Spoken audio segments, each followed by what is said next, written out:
نحمده ونصلي على رسوله الكريم أما بعد فأعوذ بالله من الشيطان الرجيم بسم الله الرحمن الرحيم إن المتقين في جنات ونعيم فاكهين بما آتاهم ربهم ووقاهم ربهم عذاب الجحيم كلوا واشربوا هنيئا بما كنتم تعملون صدق الله العظيم.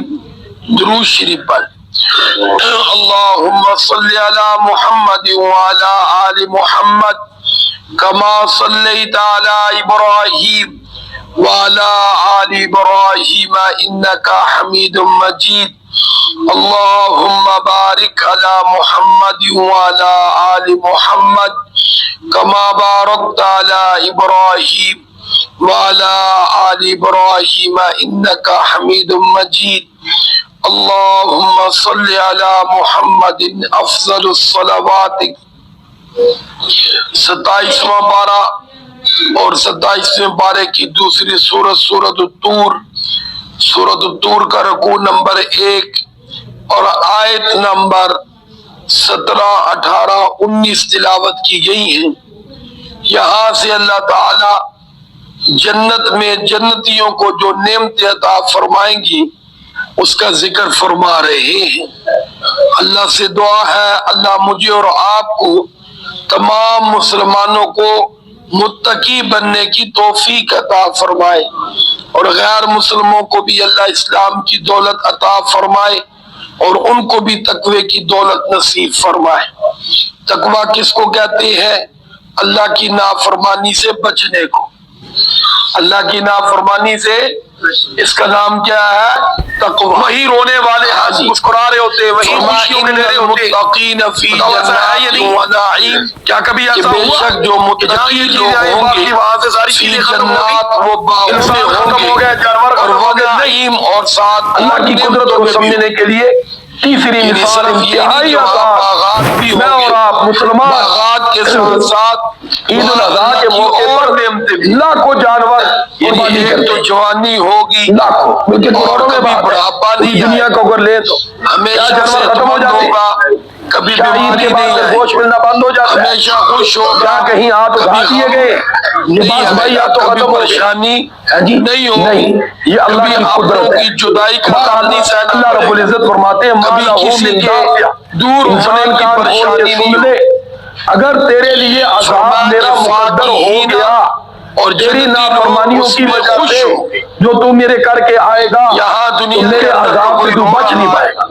کوئی تجھے کوئی بچانے والا کوئی تیرا شکوہ کر کوئی رہا سہارا ہے، نہیں ہوگا. لیکن تیرے جنت کے بنائے ہوئے اندر سارے سہارے جو بھی قیامت والے داخل ہو ٹوٹ جائے جائیں گا پھر اور اس کسی دن تو کی تنہا زبان پر کھڑا ہوگا، شکوہ نہیں ہوگا. میرے عذاب کا سامنا کرے گا بلکہ جب کہا اور دن جائے تو گا روئے گا اور چیخے کیا چلائے گا چاہیے، تیرے کوئی وہ کہے کام گا نہیں آئے باقی گا. رہ کہے گا دنیا مجھے کے سب اندر کچھ قرآن مل میں گیا. قرآن کو وہ نازل اتنا کرنے کا خوش اور ہو. یہ مجھے اور آپ کو یہاں بتانے کا دنیا کے مقصد اندر یہی تو ہے آپ نے کہ دیکھا آج ہوگا ہی سمجھ جا، کہ اگر بازار کسی مجھے کے منا پاس لے، مجھے راضی ہم کر لے، سمجھتے ہیں سب میرے در کچھ پہ ہے، آ جا، میرے اس سے سامنے جھک پوچھو جا، تو وہ کہتا میرا کچھ بھی بن نہیں. جا، میرا عذاب وہ کیا میں ہی بولتا ٹال بولو؟ سکتا ہوں، میرے کچھ بھی عذاب نہیں. کو میرے سوا کوئی نہیں میں ٹال آپ دیکھ لو کہ جس پکڑنے میں والا اور آپ سمجھتے ہیں نا کہ اس کے پاس سب کچھ ہے، تو اس سے ذرا پوچھ کے دیکھیں تو وہ کیا بولتا ہے؟ کیونکہ اس کی اڑان اس سے بھی اوپر ہے، وہ اس سے بھی اوپر جانا چاہتا ہے. ہاں جی، تو اس لیے وہ کہتا ہے کچھ بھی نہیں میرے پاس کیا ہے، کیونکہ اس نے اپنے سے اوپر کوئی تلاش کیا ہوا ہے. اس جیسا بننے کی کیا کرتا ہے؟ کوشش. لیکن جنت میں ایسا نہیں ہوگا. جو جنتی جس جنت میں پہنچ جائے گا، خواہ وہ دوسروں کے اعتبار سے بہت نیچے والا مقام ہو، لیکن یہ ذہن میں رکھے کہ یہ جنت کی خصوصیت اللہ نے رکھی ہے کہ وہ اس جگہ پہنچنے کے بعد وہ یوں ہی سمجھے گا جیسے سب کچھ مجھے ہی ملا ہے، سب کچھ میرے ہی پاس ہے، جو میرے پاس ہے شاید کسی اور کے پاس نہیں. وہاں یہ کیفیت ہو. تو بہرحال اللہ رب العزت فرماتے فاکہین، وہ خوش ہونے والے ہوں گے بما آتاہم ربہم، اس چیز پر جو ان کا رب ان کو کیا کرے گا؟ اللہ کرے یہ ہم دنیا میں بھی صفت اپنا لیں، دنیا میں اپنانے پر اجر ملے گا، جنت ملے گی، کیا ملے گی بولو؟ لیکن اس کا معاملہ الٹ ہو رہا ہے، اللہ معاف کرے ہم بھی کہتے ہیں کچھ بھی نہیں، کچھ نہیں ہے، کچھ نہیں ہے۔ بھائی بات یہ ہے جو مقدر کا ہے وہی ملنا ہے، یہاں جتنی مرضی تمنا کر لے تمناؤں سے کچھ نہیں ملتا، تمناؤں سے کچھ نہیں ملتا، یہاں کیا ملتا بولو؟ مقدر کا، اور مقدر پر خوش رہنا اس سے اللہ راضی ہوتا ہے۔ فقیر ہے اس کو بھی حکم ہے وہ کہے الحمدللہ، اللہ کا بولو کیا ہے؟ شکر۔ امیر ہے وہ بھی کیا؟ الحمدللہ، اللہ کا کیا بولو بھائی؟ بیمار ہے وہ بھی کیا؟ الحمدللہ، یہ بھی ذہن میں رکھے۔ ہاں جی، حضرت عمر رضی اللہ تعالیٰ نے فرماتے ہیں کہ دنیا کا نقصان ہو جائے اس پر بھی الحمدللہ پڑھنا ہے کہ شکر ہے فانی چیز کا نقصان ہوا ہے، ایمان باقی ہے۔ ایمان کیا ہے بولو بھائی؟ باقی۔ شیخ سعدی رحمت اللہ علیہ مسجد میں آئے، نماز پڑھی، جانے لگے، کوئی جوتی اٹھا کے لے گیا، جوتی نہیں، پریشان ہے، گھر جانا ہے، تو باہر نکلے ننگے پاؤں ہی، ایک شخص کو دیکھا کہ اس کے پاؤں ہی نہیں، فوراً واپس آئے، سجدہ ریز ہو گئے، کس کے سامنے بولو؟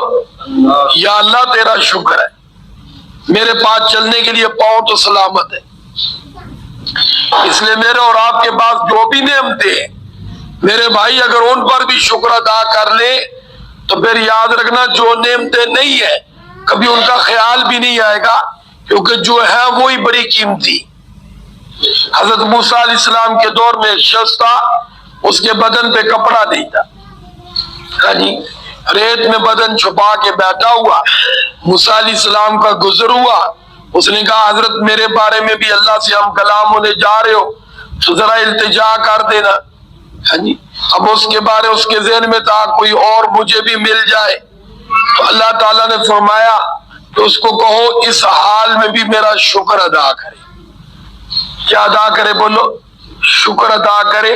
چلو بدن چھپانے کے لیے کپڑا نہیں، ریت جیسی بھی تو نعمت موجود ہے نا، یہ بھی تو ایک نعمت ہے نا، اور حکم بھی ہے لَإِن شَكَرْتُمْ لَأَزِيدَنَّكُمْ، ہاں جی، اگر تھوڑے پہ شکر ادا کرو گے ہم زیادہ دے دیں، لیکن اگر کہو گے میرے پاس ہے ہی کیا تو جو ہے وہ بھی چلا جائے گا، جو ہے وہ بھی چلا ہاں جائے گا۔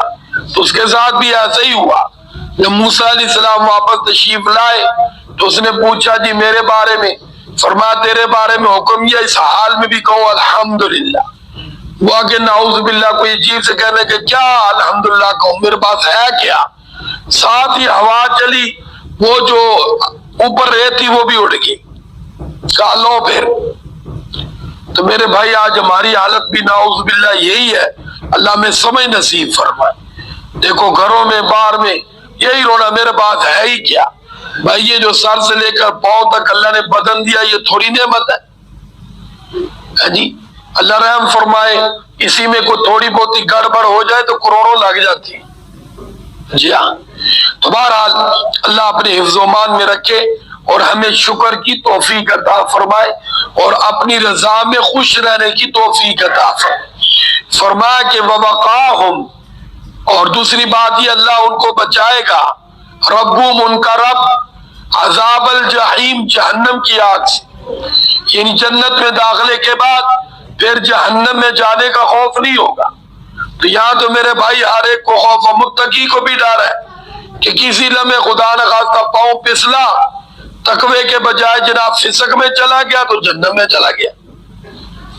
اس لیے یہاں ہر ایک کو ڈر ہے، جب تک زندگی اور موت کا کنیکشن جڑا ہوا ہے جی، روح اور جسم کا، تو میرے بھائی ہر ایک کو ڈر ہے۔ امام احمد بن حنبل رحمت اللہ علیہ جیسی عظیم ہستی ہے جی، وہ جب موت کی کیفیت ابھی وقت تھا تو غشی سی طاری ہوئی، فرماتے تھے ابھی نہیں ابھی نہیں۔ وہ کسی نے پوچھا حضرت جب کوئی طبیعت سنبھلی خیریت ہے؟ فرمایا شیطان مردود آیا اور کہنے لگا احمد بن حنبل تو بچ گیا ہے، تو میرے شکنجے سے بچ گیا ہے۔ میں اس کو کہہ رہا تھا ابھی نہیں بچا، ابھی تیرا کسی وقت بھی داؤ چل سکتا ہے۔ جی ہاں، یہ جب ایمان پر روح نکل جائے گی نا بس پھر تیرے شر سے بچ گئے۔ تو اس لیے خاتمہ بالخیر، خاتمہ بالایمان، اس کی فکر ہونی چاہیے، اور یہ ذہن میں رکھے جو صحیح متقی ہوگا اس کو بڑی فکر ہو۔ اس طرح آپ دیکھیں جس سے انسان کو محبت ہو تو آپ جانتے ہیں ہر لمحہ ڈر رہتا ہے یار کوئی ایسی بات نہ ہو جائے، کوئی ایسا کام نہ ہو جائے کہ ہماری دوستی کی دشمنی میں نہ بدل جائے، اور جہاں نہ ہو وہاں انسان ہر قسم کی چغلیں مارتا رہتا ہے، وہ کہنا ناراض ہو جائے تو سانو کی ہے، ہاں یہ نہیں بولو بھائی، لیکن جہاں تعلق ہو وہاں ڈر کیا ہے رہتا ہے۔ تو سینے میں تقویٰ ہو، پرہیزگاری ہو تو اس کو پھر اللہ کی ناراضگی کا ڈر رہتا ہے، اور مرد دم تک رہتا ہے کہ یہ سب فیل نہ ہو جائے کہ وہ ذات مجھ سے کیا ہو جائے ناراض ہو۔ تو بہرحال اللہ رب العزت فرماتے ہیں کلوا واشربوا، اب دنیا میں مجھے اور آپ کو کیا حکم ہے کہ کم کھاؤ کم پیو، لیکن وہاں کھلی چھوٹ ہو۔ اب دنیا میں کیوں کہا کہ زیادہ کھانے سے ہم بہت سے مسائل میں مبتلا ہو جاتے، بہت سی مصیبتوں میں مبتلا ہو جاتے۔ اس طرح آپ نے دیکھا ہوگا کہ بعض لوگ داؤ لگاتے ہیں، دسترخوان پہ پہلے کوئی اور چیز رکھتے ہیں، جب آخر میں ہماری پسندیدہ آتی ہے تو ہم پچھتا رہے ہوتے ہیں یار کاش یہ پہلے معاملہ ہوتا ہے۔ بولو ہوتا ہے یا نہیں ہے؟ بالکل آج کل جو سردیوں کا موسم ہے پھر پیٹے کا حلوہ ہو دیسی گھی کا بنا ہوا تو ڈش بھی اس وقت آئے کہ جب ہم گلے میں پہنچ چکے ہو، گلے تک معاملہ، تو بتاؤ میزبان کے لیے دعا نکلتی ہے یا بد دعا نکلتی ہے؟ صحیح ایمان سے بتانی ہے، سارے بولو۔ جاتے ہوئے یہ کہتے ہیں شکریہ، کہتے بڑا دھوکے باز ہے، کیا بولو بھائی؟ ہاں جی دھوکے باز ہے۔ لیکن فرمایا جنت میں ایسا کوئی معاملہ نہیں ہوگا، کلو واشربو، کھلی چھوٹ ہے، کھاتے رہو کھاتے رہو کھاتے رہو، ہاں جی کوئی پریشانی نہیں۔ ہنی فرمانا خوشگوار ماحول موسم، ہاں جی جتنا تیرا جی چاہتا ہے، پیٹ بھرنے کا بھی کوئی مسئلہ نہیں ہے، پیٹ کے خراب ہونے کا بھی کوئی مسئلہ نہیں ہے، ختم ہونے کا بھی کوئی مسئلہ نہیں ہے، سب کچھ تیری دسترس میں ہے۔ تیرا جب جی چاہے جیسے جی چاہے بیٹھے بیٹھے طلب کر، چیز حاضر ہو جائے گی۔ تو اس لیے فرمایا اس زندگی کی طرف لپک، اس کی فکر کر۔ فرمایا کلو واشربوا ہنیئا، فرمایا ان کو کہا جائے گا کھاؤ پیو مزے لو، بما کنتم تعملون، لیکن ساتھ فرما دیا یہ فری میں نہیں ملا۔ آج کل میں اور آپ فری میں جاتے ہیں، اللہ کیا فرما رہا ہے؟ بما کنتم تعملون، یہ بدلہ ان عملوں کا جو تو دنیا میں کر کے آیا ہے۔ تو جنت میرے بھائی بدلے میں ملے گی، سارے بولو کس میں ملے گی؟ لیکن آج ہم کس میں چاہتے ہیں؟ فری میں۔ کس میں چاہتے ہیں؟ فری میں، کہ نماز بھی نہ پڑھے، روزے بھی رمضان کے نہ رکھے، تلاوت ذکر اذکار کوئی چکر نہیں، من مانی کرے، اور ساتھ ہی رکھے نہیں جی اللہ نے بخش دینا ہے۔ یہ دھوکہ ہے، یہ کیا بولو بھائی؟ اللہ نے کہیں بھی ایسا ذکر نہیں کیا، کہیں پڑھا قرآن میں؟ جہنم والا جہنم میں جائے گا تو وہ بھی میرے بھائی فری میں نہیں جائے گا، وہ بھی اپنے کیوں کی سزا میں جائے گا۔ بولو اپنے کیوں کی، پیچھے آپ نے پڑھا ہے کہ جہنمیوں کو جہنم کے بعد بھی فرمایا تھا بما کنتم تعملون، اس کو کہا جائے گا یہ تمہارے عملوں کا بدلہ ہے۔ تو یہاں بھی کیا فرما دیا؟ بما کنتم تعملون۔ اس لیے جنت میں جانے کی تمنا ہو تو جنت والے کام کرنے پڑیں گے، پھر جنت والے کام بولو فری میں نہیں ملے گی، کیا ہم کہ فری میں ملے گی؟ اس کے لیے پھر کوشش کرنی پڑے گی۔ وہ حکم بھی ہے کہ دوڑو، ہاں جی اللہ تعالیٰ کی طرف، ففروا الی اللہ، اللہ کی طرف دوڑو، یعنی اللہ کے حکموں پر ہاں جی اس طرح عمل کرو جس طرح میں اور آپ دنیا کمانے کے لیے عمل کرتے۔ تو اللہ مجھے بھی آپ کو بھی عمل کی توفیق عطا فرمائے۔ شروع میں سورۃ الطور میں اللہ تعالیٰ نے فرمایا تھا، وہ ذرا آیات ہماری رہ گئی تھی کہ وَالطُّورِ وَكِتَابٍ مَّسْطُورٍ، قسم ہے کس کی بولو بھائی؟ طور کی۔ میں نے عرض کیا تھا طور کس کو کہتے ہیں؟ سبز پہاڑ کو، صرف پہاڑ کو نہیں، کس کو بولو؟ لیکن یہاں کون سا طور مراد ہے؟ کوہ طور، جس پر موسیٰ علیہ السلام اللہ سے ہم کلام ہوتے تھے۔ یہ جو اوپر الف لام داخل ہے، اس نے اس کو ہر پہاڑ سے نکال کر خاص پہاڑ بنا دیا۔ پھر فرمایا وَكِتَابٍ مَّسْطُورٍ، اور قسم ہے کتاب کی، مستور میں نے لکھی ہوئی۔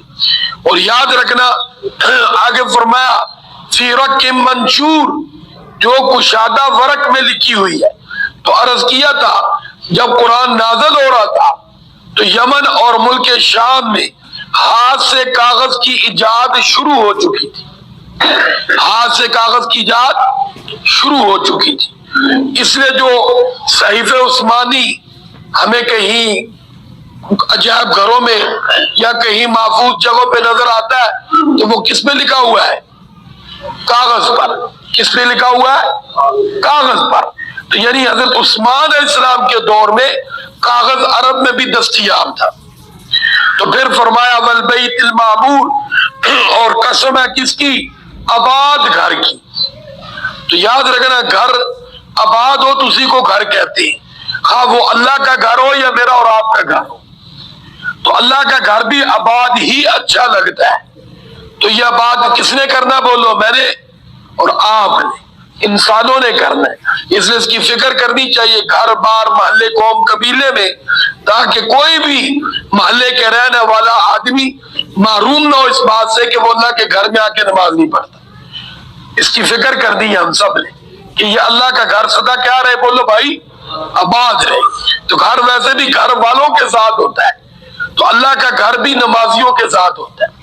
پھر فرمایا اس سے مراد تین مراد تھے، بیت اللہ، بیت المقدس، اور تیسرا کون سا مراد تھا؟ بیت المقدس۔